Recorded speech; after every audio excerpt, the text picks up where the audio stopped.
Now, the last piece of this is called the Work-Energy Theorem. All right. So again, we've alluded to this earlier in this video lesson, but this idea of the link between the work being done and the energy that is present because of that. All right.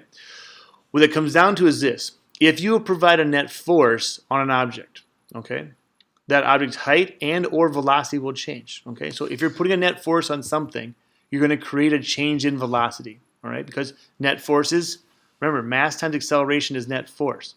So if we put a net force on something or we do work onto something, that creates a change in velocity. That change in velocity can then be related back to a change in energy. Because if we change velocity and our equation for kinetic energy includes velocity, essentially providing net force provides work, which means we change the energy that is on that object. All right?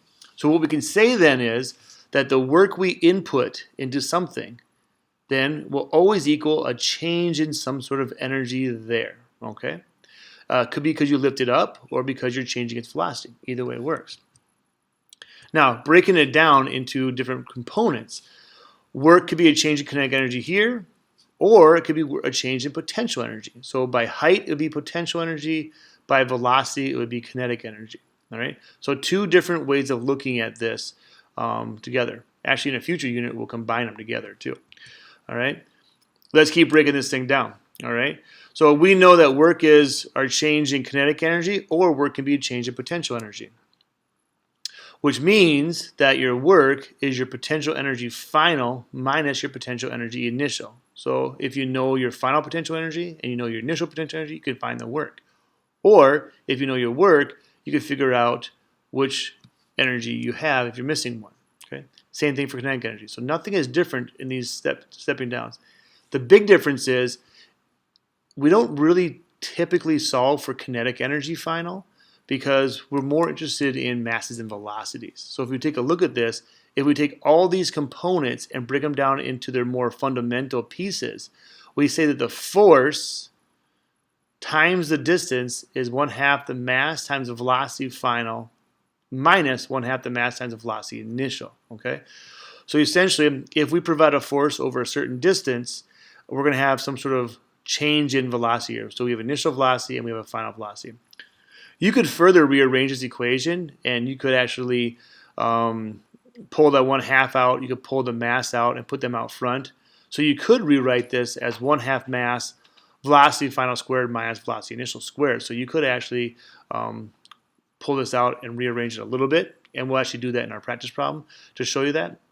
But here's your basic setup broken down piece by piece. Okay, for potential energy, same idea. We have force times displacement equals our mass, g, and a height. Notice how mass and g don't change, so those actually both could be pulled out of this problem also as you work. Okay, and then basically it's just a change in height that's going on with this. All right. The trick to this, or the key reason why we do this, is really often that we know the forces that are being applied. We know our displacements. We might know how massive that substance is, so we can find the velocities in this. All right. In reality, these equations here are what derive all those equations that we used in our first couple of units, where we had all those equations on masses and velocities and accelerations. It came from using these equations. We just didn't tell you that at the time because we didn't really know what force was at the time, and we didn't know what kinetic energy was at the time, or potential energy. So it was hard for us. It was hard for you. It would have been harder for you if we jumped right into this and then built all those equations off of this when you hadn't even learned about what work was yet. Okay, so that's kind of why we held off to now. All right, so let's do a little practice problem using the work-energy theorem now. All right. On another run, Dalvin Cook is at top speed when a silly little corner tries to tackle him. All right, they shouldn't do that. The corner is only able to slow him down to 6.33 meters per second as he runs him over. Okay, so even though the corner didn't tackle him, okay, how much work did that corner do on Dalvin in this collision? All right, so there was a collision there. You know, he ran him over. The quarterback grabbed his leg or grabbed him and kind of got drug a little bit. And then he broke free and he finished up running into a touchdown at 6.33 meters per second. Because at that point, he didn't have to run top speed anymore. So that's how fast he was going. Okay? So let's go back to our equations and take a look at this. This is a process of velocity, right? Okay? So because we're looking at an idea of velocity, we're now looking at this change in kinetic energy going on for Dalvin here. All right. So we need to know what was the velocity final, what was the velocity initial, and then solve for the work being done on it. Okay. So here you go. Go ahead and pause it, and we'll give you a solution here in a second. All right, let's go to the solution. So we know that we have work equals kinetic energy final minus kinetic energy initial, which means the work is 1/2 mv squared F minus 1/2 mv squared I. Now, because I have 1/2 here and mass here, I chose to break the equation down one step even more. So I actually chose to pull the mass out and pull the 1/2 out. So I know that my work now is 1/2 the mass times velocity final squared minus velocity initial squared. So I simplified it this way. Okay, this is another really viable way to look at this relationship, is this way. All right.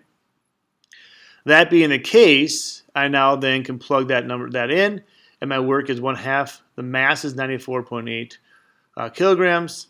The final velocity was 6.33 squared minus the initial. Okay, remember initial was faster. Okay, so we end up getting a negative value here. So we end up getting a negative amount of work done, which would make sense, right? So he was moving fast. The corner did work on him, which slows him down. Okay, so work in this case is opposing the motion, right? He's trying to run forward. The corner is trying to make him stop running. So the result is the work was done on him opposing the motion. Well, we said earlier in this unit that if you have work that opposes the motion, that's opposite the motion, you get negative work or you slow down. So he actually was able to slow him down. All right? That's why we get negative. And the math tells us that too because of the value here.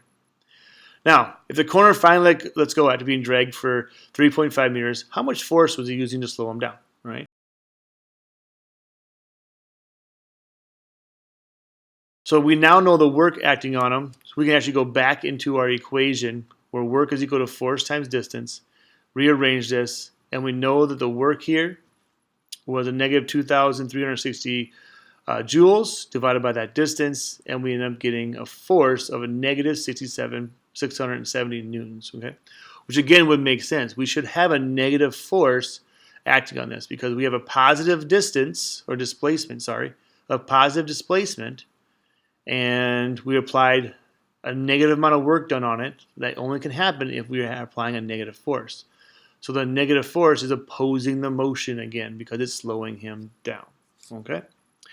All right, guys, that is the end of that video lesson. Our next one will be on power. Thank you.